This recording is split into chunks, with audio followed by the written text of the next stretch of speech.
Skip the Algorithm podcast, a safe haven where guests spill their guts on their biggest mistakes, regrets, and surprising wins.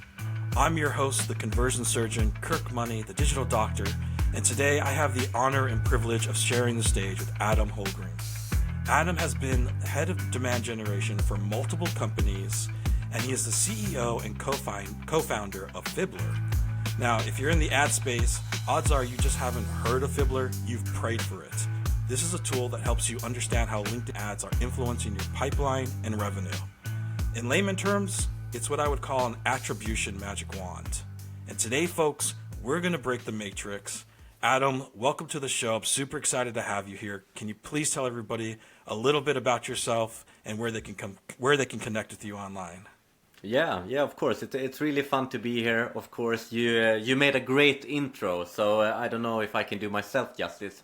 But as you said, I've for the past 10 years or so, I've been leading demand gen at a bunch of different, high growth SaaS companies. And beyond that, and something I'm very passionate about, I've been doing a lot of things on the side of my full-time jobs as well, which is something I truly believe can help your learning as a marketer. So I built a marketing community to 700 members, a B2B marketing podcast to 16,000 downloads, and then I sold both of those. And then I started Fibbler, as you talked about just now, which is my new passion, and something I'm deeply passionate about doing things like that. And I truly think that marketers can learn so much from spending their own money on things, because then they have to care about it a lot more.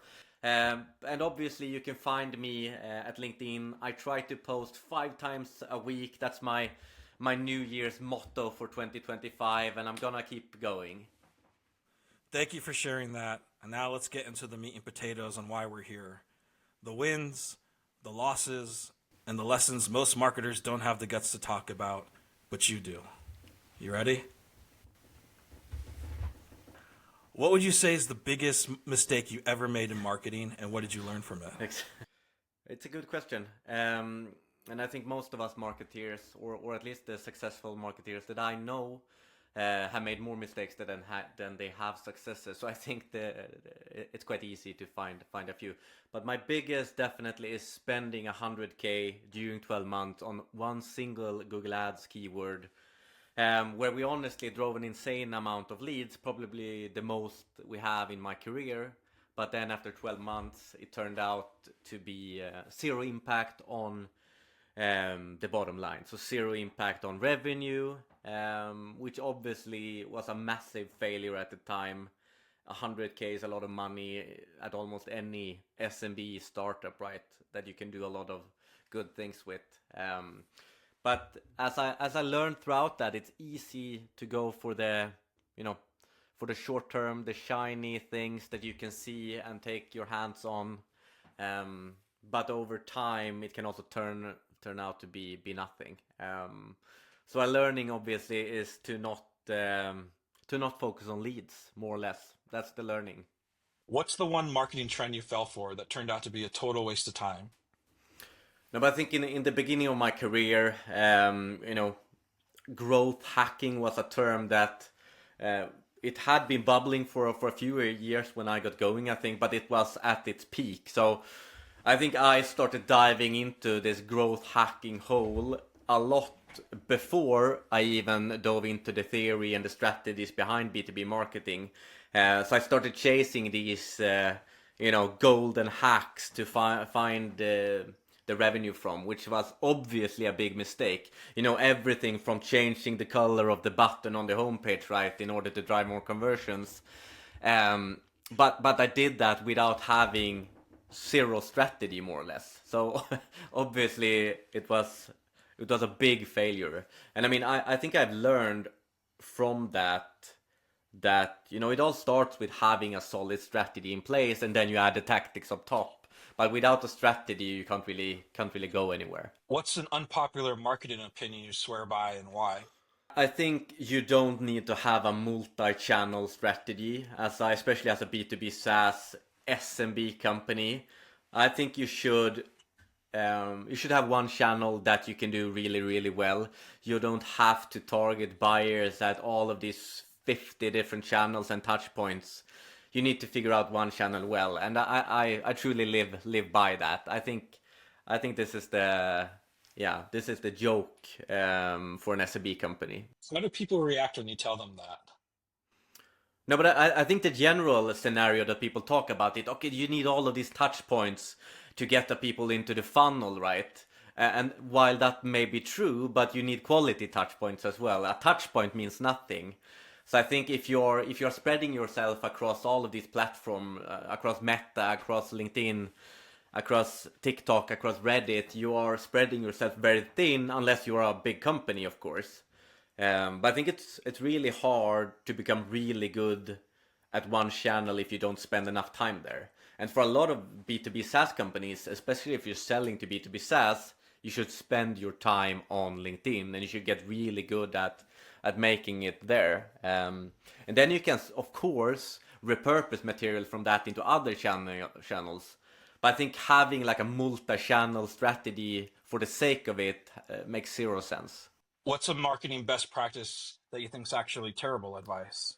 I think in this, I think I think it's marketers need to be data driven is terrible advice. I think we've come, in the rapid growth of performance marketing and everything like that, right? It has turned into more of a transactional type of marketing. But in B2B, we know that the typical sales cycle is, 6 to, I don't know, 12 months long. So data and attribution and things like that is rarely linear. You can't really make too much of an, educated guess from it. So I think people should be data informed instead of being data driven. And I think that is really key to be a marketeer in B2B today. So I think you need to have the data. You need to make educated guesses based on both the data and your experience, for sure. Can you talk a little bit more about how you came up with the idea of Fibbler? Is this part of that? Yeah, but 100%. Like in the beginning of before Fibbler, I ran paid ads for a company called GetAccept, and I had my CMO there, constantly questioning me about, but what are the ROI coming from LinkedIn ads, right? How can we show that this is impacting the bottom line? And obviously at that point I couldn't. I knew in my mind that of course they are spending their time on LinkedIn, our buyers. We are constantly feeding them with things that are engaging them, but of course they're not clicking an ad, coming into our site and buying. That's not how B2B buying works, but obviously it influences them. So that was the 100% the main, spark to build Fibbler and to find something that could do this more or less. And again, it's not an exact science, but as long as we have some data, we can take educated guesses on the outcomes. If you were starting a new brand today and we gave you $10,000, where would you spend it? Yeah, I think that's kind of what I did with Fibbler, right? But we didn't have $10,000. So I think I would take a similar approach as we have. I would, before even starting a brand, I would build my own network. Especially, I think that's quite critical also. If you're starting a new startup or a brand today, it helps so much if you are the persona you're selling to. So with Fibbler, obviously, I'm basically selling to myself, heads of demand gens, heads of growth, paid ads managers, and so on. And that is what I've been doing for the last 10 years. And also now building my network with for the last 3 years. So I think before even starting Fibbler as a brand, I had about 20,000 people in my network on LinkedIn in the persona. So when we started talking about it, we already had kind of an audience for it. And without having something like that, I think it's incredibly hard to get started today. Of course, you can pay your way in, but it's so much more authentic doing the organic content side. And I think also coming from me, it's someone that people have hopefully seen some content from before. I've shared something of value, hopefully. And then when I finally push something promotional down to them, it works. So I think if I got 10K, I would definitely focus on organic content, network, And then on that, I would add thought leadership ads, so the kind of new-ish format from LinkedIn where you can boost personal content, but on a company level. And then I would just roll with that. And that's basically what we are doing. So, and it works insanely well if you are your persona, so to say. So you've been head of demand for multiple companies. You're running Fibbler. I'm sure along the way you've gotten some pretty crazy requests from client. What would you say is the most ridiculous request you've ever gotten? That's a good many, but I think at least the most common one, and that has happened at all of the companies I've worked for. It has happened to all of my freelancing clients as well. Is that they talk about brand and all of that is nice, but we just want leads. That is like it's still the most common like question I get, I think. Like, we have this strategy to build this brand and everything, it's great. We have this podcast, everything looks nice, we have a great website, but how can we get more leads? How can we spend more money to get more leads? That's still like the number one question you get from the management team or the board, right? Which is crazy to me in 2025 that we haven't gone past that yet. I mean, looking at the B2C world, I can, we very recently had this Nike story, right, where they have, I would say, been the most successful brand company on the planet, but I think it was last year, or maybe even 2 years ago, they shifted CMO. They went towards more of a performance route. And then after a while, in the beginning, they started getting a lot of cash in. People were buying more and more.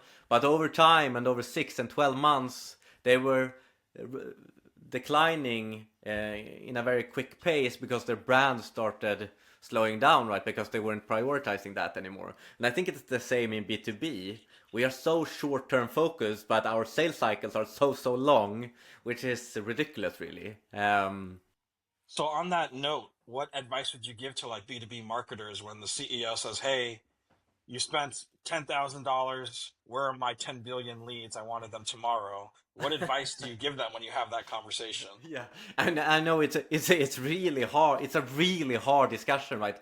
Often you are not the person in power either, right? So you are at a disadvantage. But I think it's again coming back to that my hate on the multi-channel approach.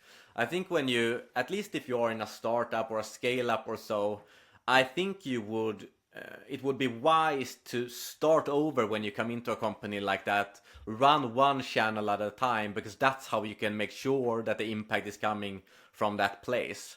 So I mean, ultimately, when you come into a company, you're probably doing a bunch of different marketing efforts. It's everything from LinkedIn, Google Ads, you're doing SEO. It's impossible to say what's working or not. But if you're running one thing at a time, then you can, after a while, you are going to see if you're trending in the right direction. If you're spending a lot of efforts on LinkedIn ads and your pipeline and revenue is growing over time, obviously that had an impact. But if you're doing all of these 10 different activities at once, it will be very tricky to tell your CEO what had the impact, because all of them probably had an impact. So I think that's also key, right? And it's really tricky to just tell a CEO that. It's much easier to show. So I think that's key. What's one piece of marketing advice that you give that sounds wrong, but actually works? Yeah, and this is a bit counterintuitive maybe to what I talked about before, but I think marketers also need to focus on leading indicators such as MQLs and CTR and things like that. Often we talk about now, okay, we need to focus on brand and we need to focus on long term, but to see that we are having an impact short term, we need to see these leading indicators also trend up. Typically for me, it's all about engagement. So if I'm running LinkedIn ads, I want to see a CTR of a certain level, because that's how I measure engagement. And ultimately down the line, of course, I want to influence revenue.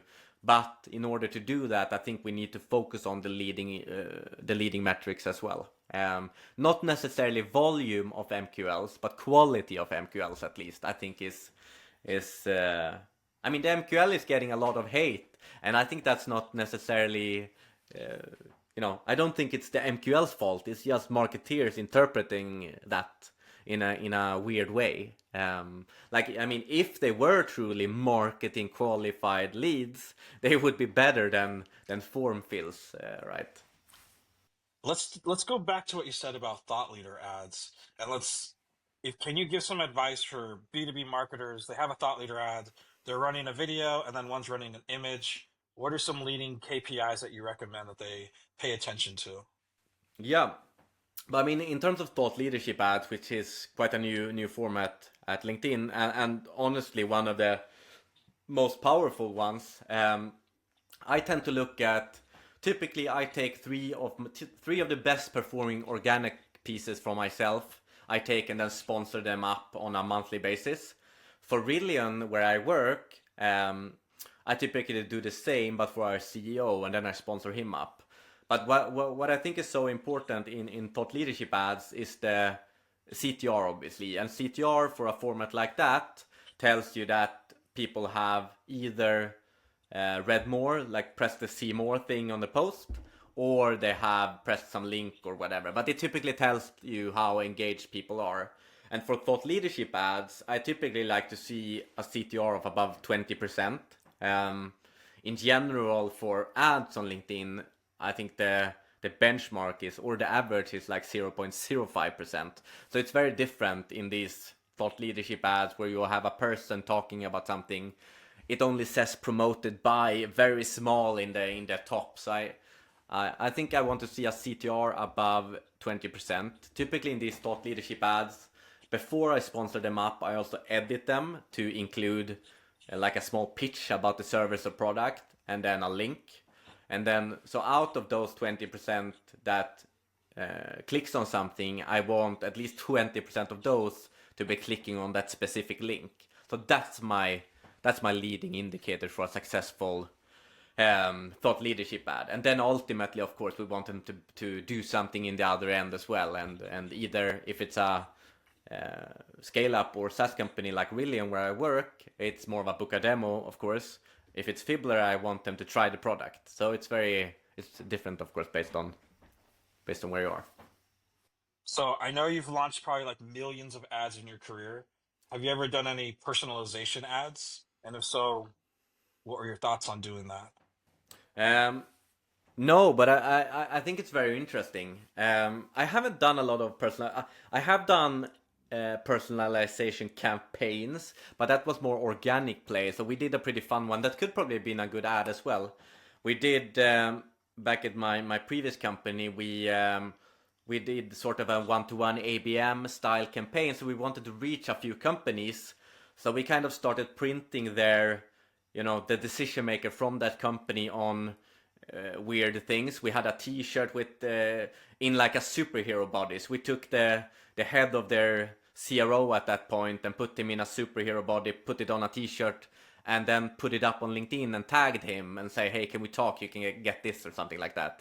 And we did a few of those and had really great success with that. And I'm actually thinking now, maybe should have made that into a paid campaign also. But yeah. Super clever.